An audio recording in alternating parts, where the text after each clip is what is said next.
Welcome to the podcast Human Relationships. Ανθρώπων σχέσεις.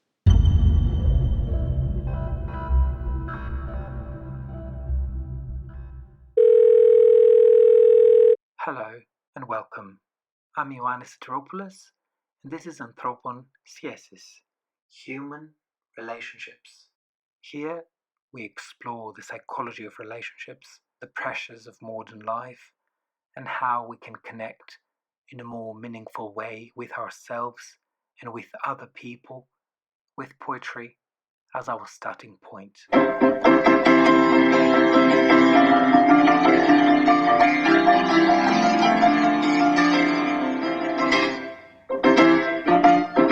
Hello and welcome to another episode of Human Relationships, the podcast that speaks about life, relationships, and our emotions.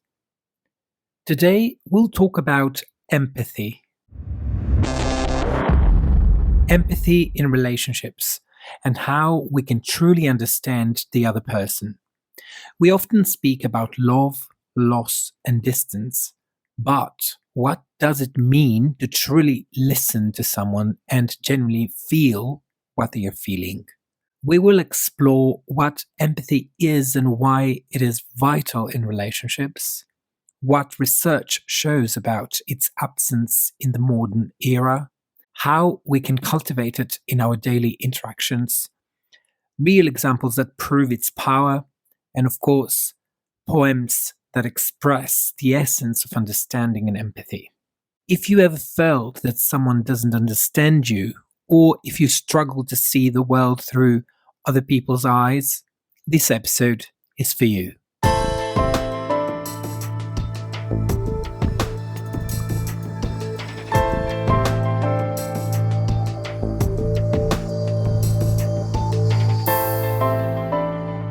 And let's start with the main question: what empathy is and why it is vital in relationships.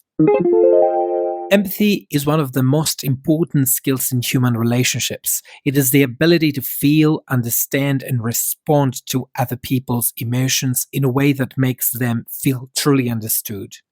It is not simply about understanding the words someone says, but about a deeper connection with their feelings, even if those feelings differ from our own. The famous psychologist Carl Rogers, one of the founders of humanistic psychology, described empathy as the ability to enter the world of the other person as if it were your own, without losing your sense of self.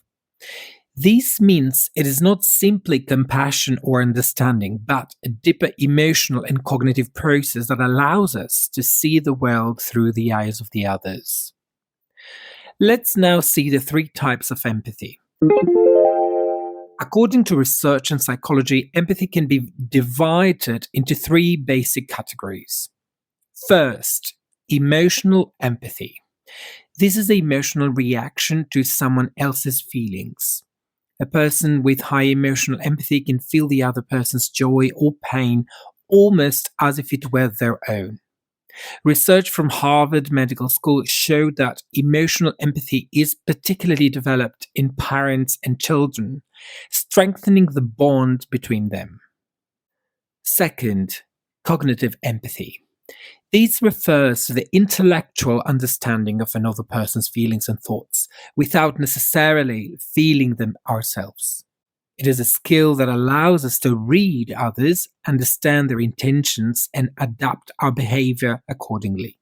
For example, a good psychologist or successful negotiator may have high cognitive empathy even if they do not share the other person's feelings. And third, behavioral or compassionate empathy. This is the most practical form of empathy, where it is not enough to understand the other person. We respond actively to their needs. It includes actions that show someone genuinely cares, such as offering help or showing understanding in difficult moments. Research from Stanford University showed that behavioral empathy strengthens long-term relationships and reduces conflict.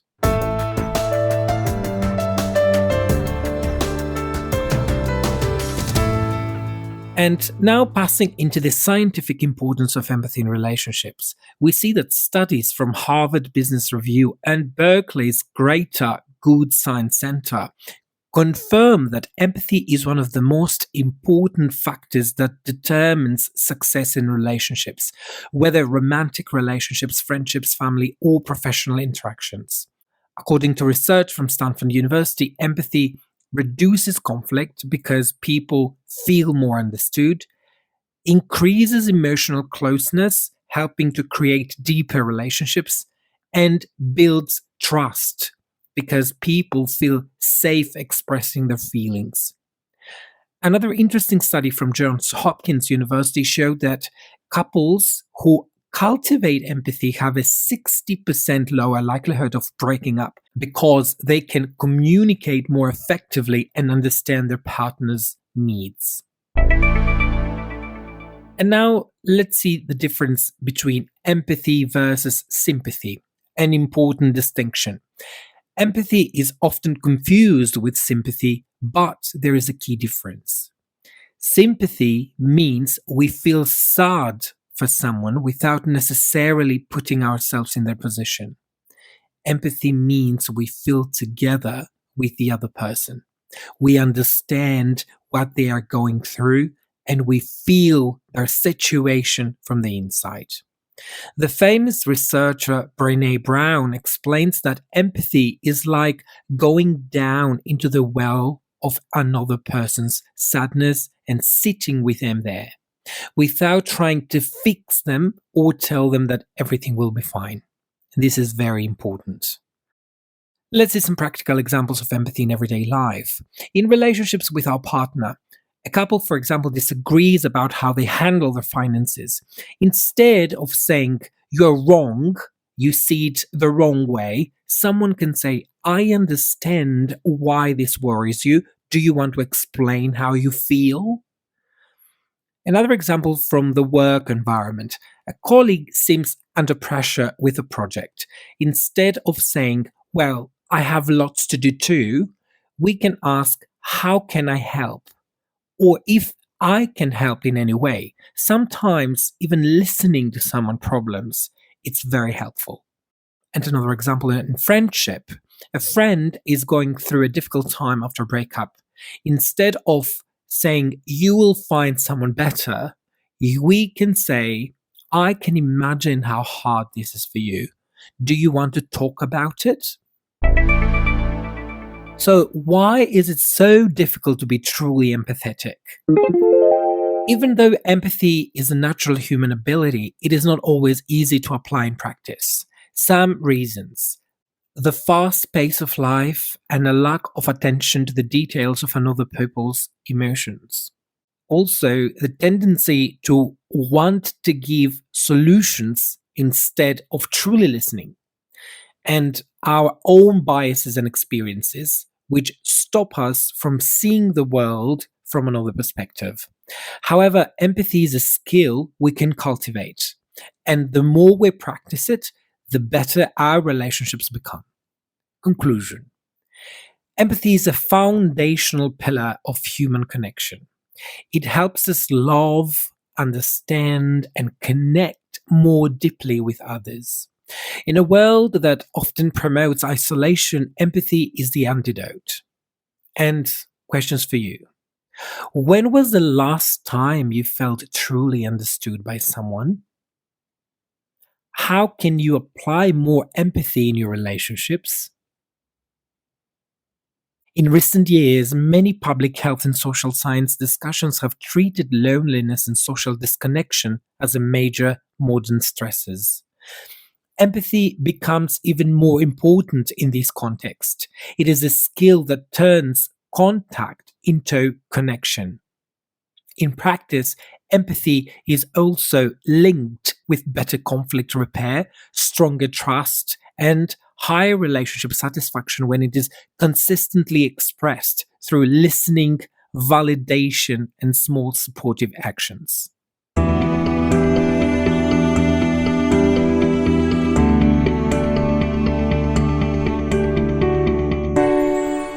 And let's now move to our next part. What research shows and why we struggle to show empathy in modern relationships. Empathy, although one of the most foundational human skills, seems to be declining dramatically in modern societies. Despite technological progress and increased connectivity, people feel increasingly isolated, which is also confirmed by scientific research. The main reasons we struggle to show empathy today include 1. Digital communication reduces physical contact. 2. The fast pace of life leaves very little time for meaningful conversations. And 3, empathy is confused with compassion or agreement. So let's analyze each of these factors through research and scientific data. First, digital communication reduces physical contact. The spread of technology and social media has radically changed the way we communicate.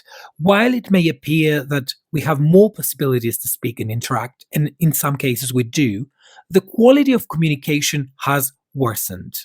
Research from UCLA, University of California, Los Angeles. A study in teenagers showed that excessive use of social media reduces the ability to recognize emotions in real social interactions. And also, participants who spent 5 days without screens showed significant improvement in recognizing non-verbal signals compared with those who continued using social media. Research from Stanford University. Social media promotes a superficial way of communication where verbal interaction dominates over non-verbal interaction. And also, facial expressions, body language, and tone of voice, which are crucial for empathy, are often lost in written communication. Next is the empathy gap phenomenon. When we communicate digitally, we are less likely to truly feel the other person because we do not see their reactions in real time. And as a result, we often respond with bias, coldness, or indifference instead of trying to understand how the other person feels. And how can we address this? Conscious disconnection from screens, reducing digital communication in favor of face-to-face interactions. Also, video calls instead of messages. If we cannot meet a person, video calling helps because we can see expressions and tone. And of course, active listening, even in digital messages, trying to understand the context and emotions behind the words. Second, the fast pace of life reduces time for meaningful conversations. Modern life is intense, demanding, and full of obligations. Constant multitasking and fast rhythms leave little space for meaningful empathy because many people do not have time to devote to deep conversations, give superficial or automated responses, treat relationships like another task on their list. Research from Princeton University. It found that when people are excessively busy, their brain devotes less energy to understanding other people's emotions. This phenomenon is known as cognitive load theory. Our minds have a limit on how much information we can process at the same time. Research from the American Psychological Association, APA, it showed that people living at intense pace show lower levels of empathy because they often do not have time to analyze other people's emotional expressions. And how can we address this? By dedicating quality time to relationships. 10 minutes of real conversation without distractions matters more than an hour of scattered attention. By cultivating patience. Instead of interrupting, we truly listen before responding. And by avoiding multitasking when we speak with someone, we respond with full attention without phones or other screens. And third, empathy is confused with compassion or agreement. Many people believe that to be empathetic, you must always agree with the other person or feel sorry for them. This misunderstanding often harms relationships. Differences between empathy, compassion, and agreement. Empathy means we understand the other person's feelings, even if we do not share the same. Compassion is more an emotional reaction of pity towards someone. Agreement is not a prerequisite for empathy. We can understand another person without agreeing with them. Research from Yale University, it found that when people feel someone understands them but does not try to correct them, they feel greater emotional safety. So, how can we address this? Listen without trying to fix the other person, accept that we don't always have to agree, and of course, express understanding with phrases like, I understand how you feel, instead of, don't think like that, or the one that we all have heard a million times, do not stress. So, concluding this, even though empathy is vital for relationships, modern pace of life and digital communication make it harder than ever. Still, we can cultivate it with conscious effort, limiting time in front of screens and focusing on in-person interaction, prioritizing meaningful connection, and accepting that empathy does not always require agreement or pity. What do you think? Have you felt that digital communication affects your relationships? Which practices do you use to be more empathetic in everyday life?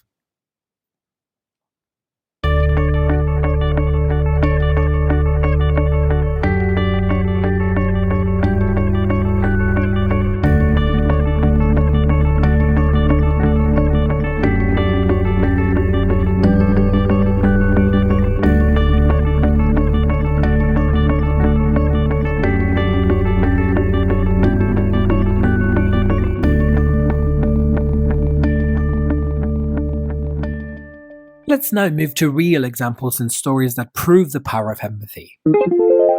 Empathy is not just an abstract concept, it has real impact in human relationships. The following real stories and research show how the ability to understand another person more deeply can transform relationships from personal to social and professional. Number 1.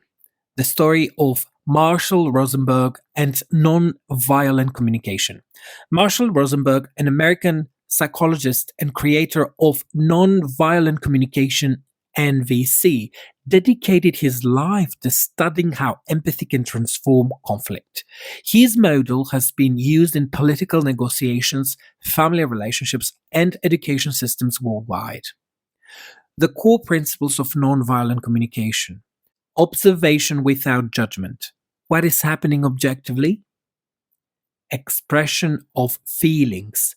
How do we truly feel about what is happening? Needs. Which deeper needs are affected? And finally, request rather than demand.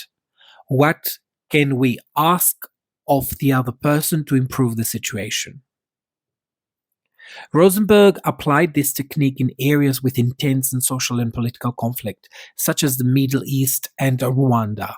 In one of his most well-known cases, he managed to bring into dialogue two opposing ethnic groups in Rwanda who had experienced horrific violence.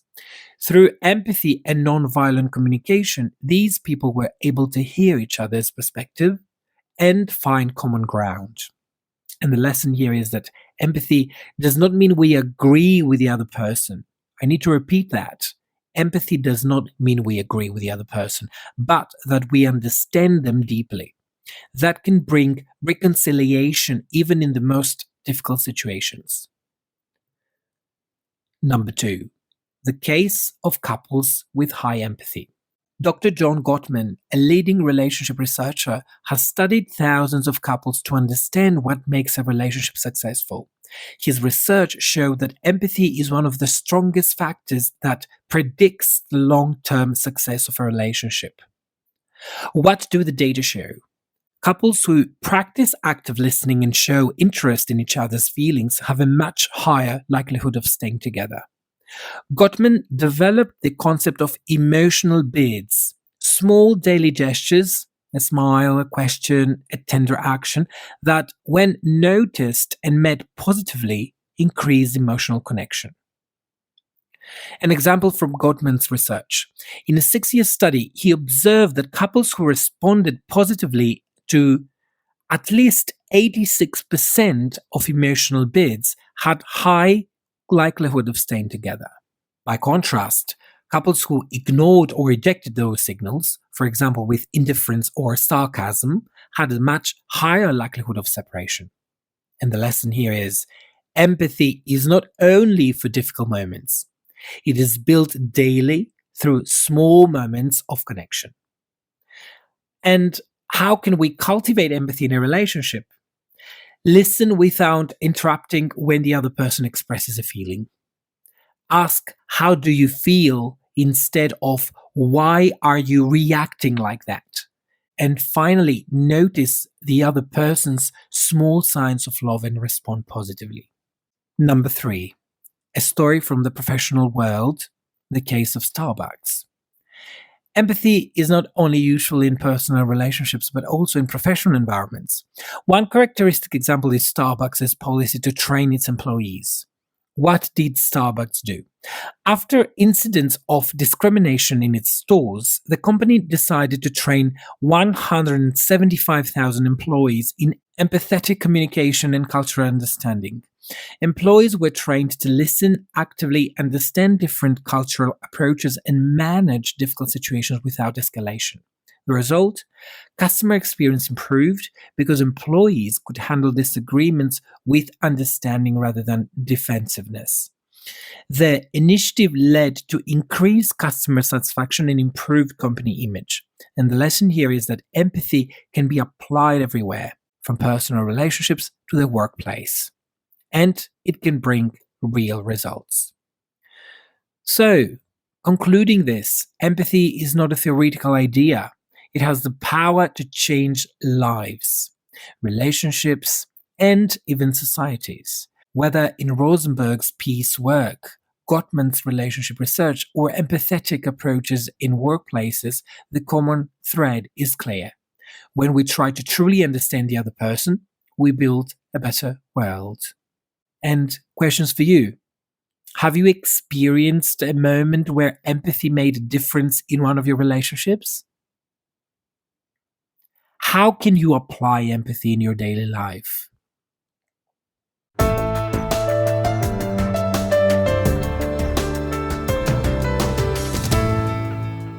And now let's move to how to cultivate empathy in our daily interactions and relationships.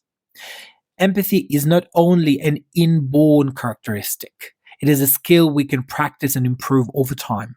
In the fast digital world we live in, empathy becomes a conscious choice that requires practice and attention. Below are 4 practical ways we can cultivate empathy in relationships and daily interactions. Number 1, truly listen without preparing your answer in your mind. Active listening is the first step towards empathy. Often, when we listen to someone, we don't really listen. We simply wait for our turn to speak, or we think about how we will respond. Harvard University research, it found that our brain spends more time planning responses than processing the information it receives.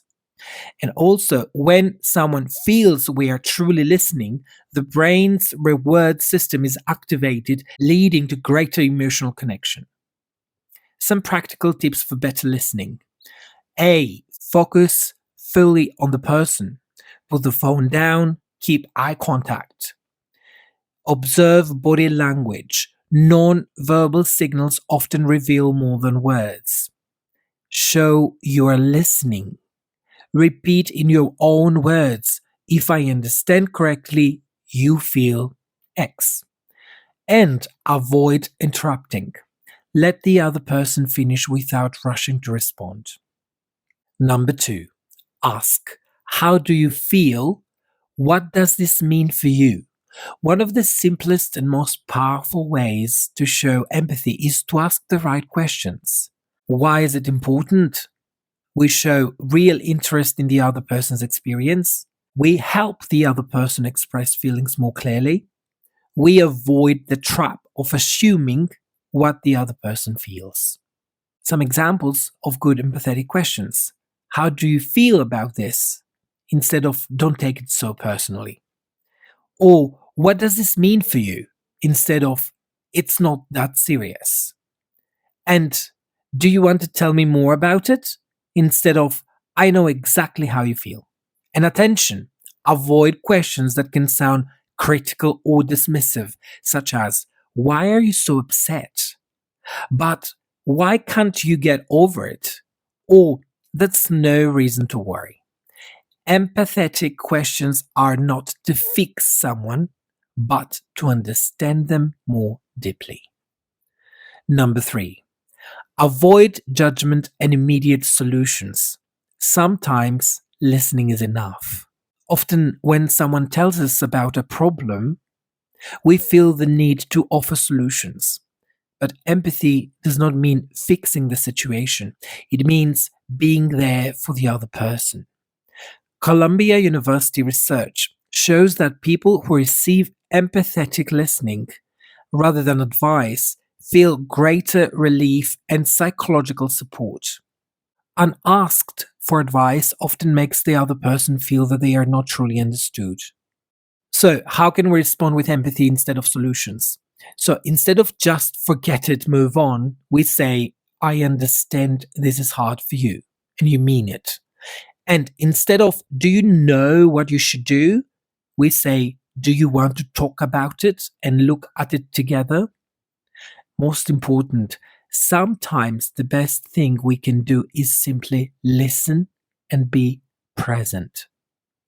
Number 4, read literature and poetry, proven to increase empathy. Art and literature play a key role in developing empathy because they allow us to experience emotions and situations from other people's perspectives. Research from the University of Toronto found that people who read literature show higher levels of empathy because they place themselves in the characters' positions and understand experiences more deeply. Research from Emory University found that when we read a moving poem or novel, the same brain areas activate as when we experience real emotions in life. So, practical tips. Read books that explore human relationships in the emotional worlds of characters. Try writing your own thoughts or even poetry to express feelings. Watch films or theatre that present complex characters and deep human emotions. Let's see an example of a poem here that cultivates empathy. It's from the poem If from Rudyard Kipling. If you keep your head when all about you are losing theirs, if you can bear to hear the truth you've spoken twisted by knaves, if you can watch the things you gave your life to broken and stoop and build them up. This poem, and we just heard a very small part of it, speaks about resilience, understanding, and accepting life even in difficulty. It calls us to cultivate inner strength and empathy by recognizing other people's struggles. So, concluding this, empathy is not only a feeling, it is a daily practice.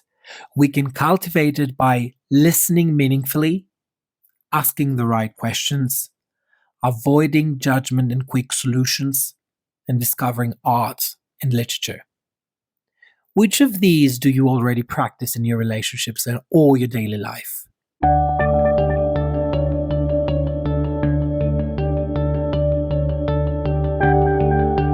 And now, let's move into the poetry section.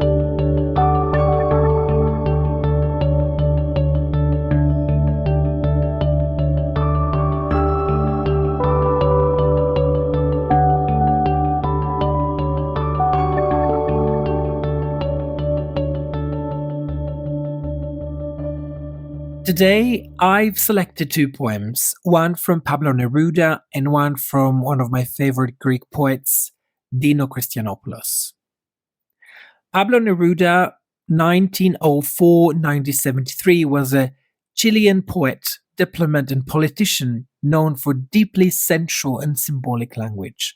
In 1971, he received the Nobel Prize in Literature as his work expressed love, desire, politics, and human experience in a unique way.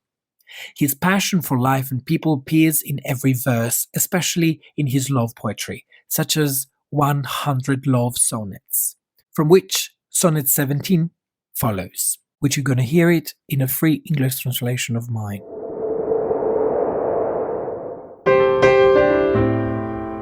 I do not love you as if you were a rose of salt, topaz, or an arrow of carnations that shoots out fire. I love you as a certain dark things are to be loved, in secret, between the shadow and the soul. I love you as the plant that does not bloom, but holds within it the light of hidden flowers. Thanks to your love, there lives darkly in my body a concentrated fragrance that rises from the earth. I love you without knowing how or when or from where. I love you simply without problems or pride. I love you this way because I do not know any other way than this, where I do not exist, know you. So close that your hand upon my chest is my hand, so close that your eyes close as I fall asleep.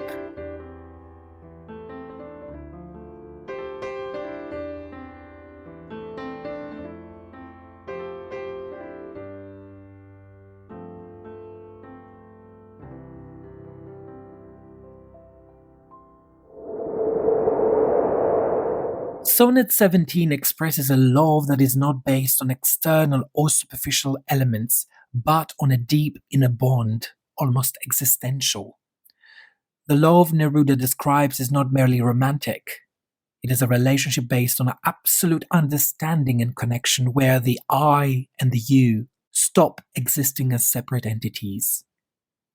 This connects directly to empathy, because the poem presents love as a state where two people feel so close that the feelings and experiences. This connects directly to empathy because the poem presents love as a state where two people feel so close that the feelings and experiences of one become almost inseparable from the other. The final line, so close that your eyes close as I fall asleep, captures this connection. Deep understanding leads to emotional and psychological identification. In short, Neruda's poem does not simply describe love, but the essence of empathy in relationships, a love that sees beyond appearances and enters the depth of the human soul.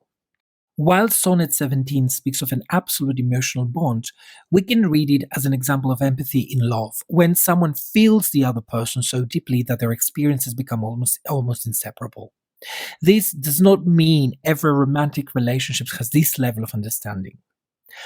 So, concluding this, empathy is not identical with romance or love, but it is a key element that strengthens them and makes them more meaningful. And of course, we do not always love with empathy, but when we do, our relationships become deeper and more substantial. And now I want you to hear one more poem, as I said at the beginning of this section, by the wonderful Dino Christianopoulos, a favorite of mine. The ending is a strong punch about the importance of empathy. The title is To Tangalaki, which is a very idiomatic Greek word that can be very freely translated as those who lost their minds, someone who lost his mind, her mind.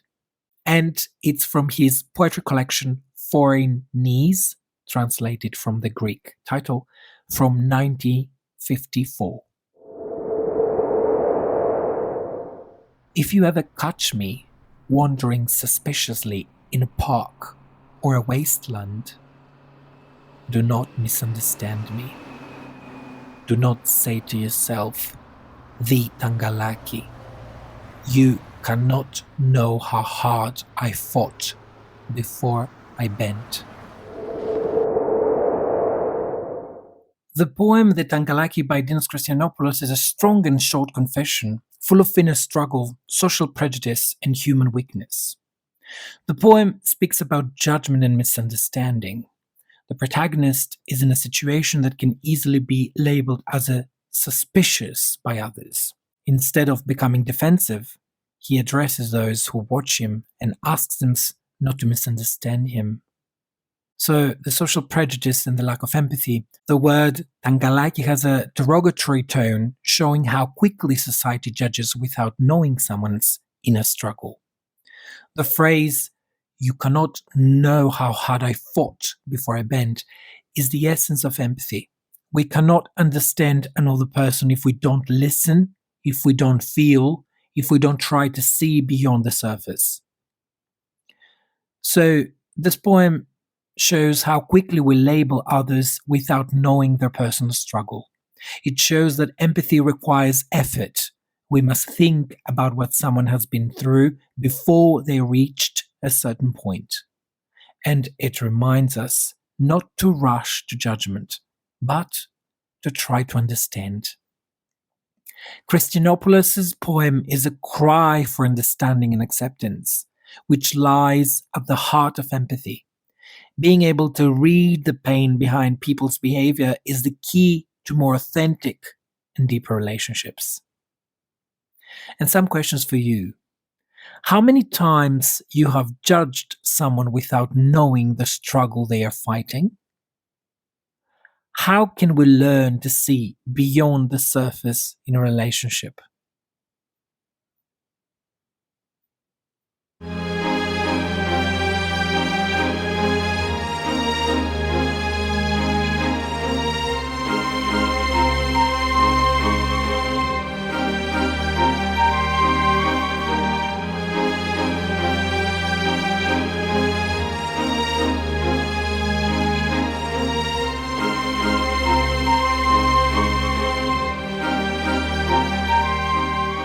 So, coming closer to the end of this episode, let's summarize the key points of this episode. Empathy is the foundation of healthy relationships. It is a bridge that unites people's hearts and creates real connection. Without it, our relationships can become superficial and communication can turn into misunderstandings and conflict. Also, research shows that empathy improves communication and reduces conflict. When we show empathy, we increase understanding and emotional closeness in relationships. This reduces the likelihood of misunderstandings and tensions, making true communication and problem solving easier. And we can cultivate empathy by listening meaningfully, placing ourselves in the other person's position, and avoiding a critical stance. Empathy requires active listening, an open mind, and the willingness to understand and feel the other person without judging them. Every moment we choose to do this, we build a stronger and more authentic relationship. And some thoughts for you. When did you feel that someone truly understood you? Are there moments when you felt you were not being listened to? And how could you show more empathy in your relationships this week? These questions can help you think about how you can integrate empathy into your daily life. I invite you to send me your thoughts and feelings on Instagram or via email, which will find them in the episode's description. Thank you very much for being here with me in this exploration of empathy and relationships. If we can all show a little more empathy, the world around us can become much warmer and more connected.